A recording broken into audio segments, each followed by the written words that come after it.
Lisa K. Crawford here, and I know you guys have questions out there about what's going on in the mortgage lending business. So today we're going to talk to someone who's a 20-year vet in the industry and ask a few questions about these interest rates. Tim Volta of Certified Home Loans, how are you doing today? Today is a good day. Awesome, Yeah. awesome. You have a beautiful office. Let me Well, just thanks. scan that for a second Yeah. here. Woo, that's beautiful. So, Tim, people are concerned about rising interest rates. So when you talk about interest rates, there's several things we don't control, right? One of them being pricing, right? It's kind of dictated by the market. And as everybody knows, inflation's kind of getting rampant. And unfortunately, one of the ways that we combat, or that the government combats inflation is, by rising interest rates, kind of slow spending them. The Fed is intending to raise the rates a little bit more before the end of the year. I think another point and a quarter, they said. Now, that being said, there's some ways to kind of continue to have affordability in the housing market. There's some things that you can do to put yourself in a position where you can, still be able to afford a property that you're looking for. So there's some options, some interest-only options, some ARM program options, some longer-term mortgage, 40-year type things. Very, very few people keep a mortgage for 30 years. Most people get into a mortgage, they have it, I think 7 years is the national average. In that space, it's really important not to lose the greater picture.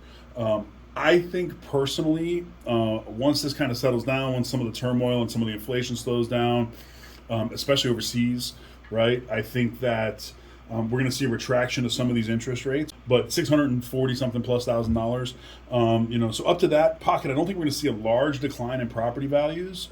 So I think that there's value in still picking up a property, right? Get yourself into a program that helps you manage that debt service a little bit. And then, 15, 18 months when mortgage rates start to retract, which they'll do, then, maybe refinance yourself into a little more advantageous position. And now you have a house that potentially is worth more than what you purchased it for. And you can still manage that debt service. It's really relatively inexpensive to do a rate and term refinance. Okay, so if you get yourself into a property now and your interest rate's 6.5% or 7%, and the house was $400,000, well, potentially 18 months from now, that house could be worth $450,000, right, or $460,000, and you can then at that point go back and refinance into something in the fours or fives, as rates come back down, and mitigate that debt service out. And now you're not having had waited until that 18 months to go by. Now you're spending $450,000 on a house. You're financing 10% more than you potentially needed to. Can things get worse? I guess things can always get worse. Listen, COVID showed up and kind of threw a wrench at us, right? So nobody really knows what life can bring.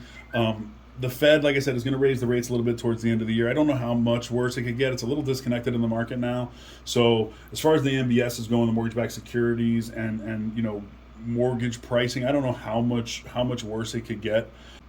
The worst is something maybe not from a market perspective, but from your own destiny perspective, if you will. So what I think is okay is a position in which you can manage your life and you can budget yourself and you can live the lifestyle and the quality of life that you want to live inside your means, right?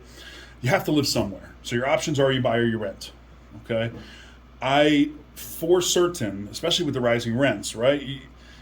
In a purchase market, you buy a house, you regulate what your payment is. Your payment's not going to go up, your payment's not going to go, your payment's not going to move, right? And you're going to have a house, you're going to have what you need, and you're going to be making payments towards yourself, a forced savings account every month. You're also going to, as you pay your principal down, you're also going to have the appreciation in the property. Whereas if you choose to rent and wait, well, that rent, your landlord could raise your rent. They could sell the property. They could choose to move into it, and they could get you out, and you got to move again. So you lose a lot of the control when you're in the rental market. And personally, I'm a guy with a family, and personally, I'm somebody that likes to kind of be able to control what I do with my finances and my budget and etc. So I'm a huge advocate of home ownership. The first thing that you should always do, unless you intend to pay cash for a property, is speak to a mortgage professional, right? We do really great things here at Certified Home Loans. We'd love it to be us. Talk to somebody, preferably a broker. Stay out of retail. Okay, brokers will probably do a better channel for you.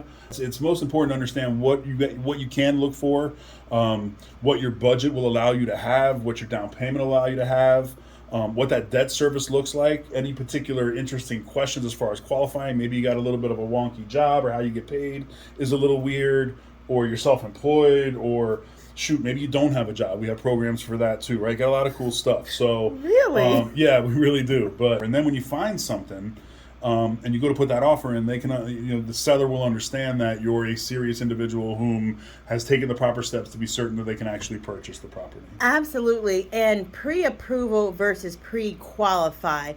Can you explain that briefly? So pre-qualified would be if you called me and said, "Hey Tim, here's what I make. Here's what my credit is," and I real quick pull your credit and I don't verify anything, and I say, "Okay, here Bob, here's what you can have for your mortgage," right? That is me taking a very broad stroke and doing a poor job of qualifying a client. Okay, so a pre-approval would be up to even an underwriter looking at the file, right? Typically, my approval process starts with an application through a link, right? So an email goes out to you, you take the time, it takes you 5 or 7 minutes to fill out the application. It's easy, the questions are about you. And then from there, I'll request your income documents, I'll look at your credit, we'll look at your assets, and we will actually look at the file and run an automated approval. There's also what's called a TBD underwrite, okay? So a to be determined underwrite, which we can actually submit the file to an underwriter. The underwriter will stamp the file approved pending an appraisal. So once we have that done, that's similar to a cash offer. So that's something kind of cool to do. Sorry about that. But really, it's just a function of having a mortgage professional actually tangibly look at and touch and go through and understand. All right. Well, and those are very important things to consider. So thank you, Tim Bolter. We You're so welcome, appreciate Liz. you. We're going to stop in from time to time. Any questions? I have the answers. I'm happy to share them. And like I said, we do a great job here at Certified. We're wholesale, very inexpensive, very low fees. How can people reach you if they best have rates. questions? So my email, tbolta@Certified Home Loans, works very well. Or my cell phone, 954-394-4128. I'm a busy guy, so if I don't pick up, I answer text 100% of the time. So leave me a text, and I'll happily get back to you and make everything nice and clear. Okay. All the best, guys. Thanks. Bye-bye.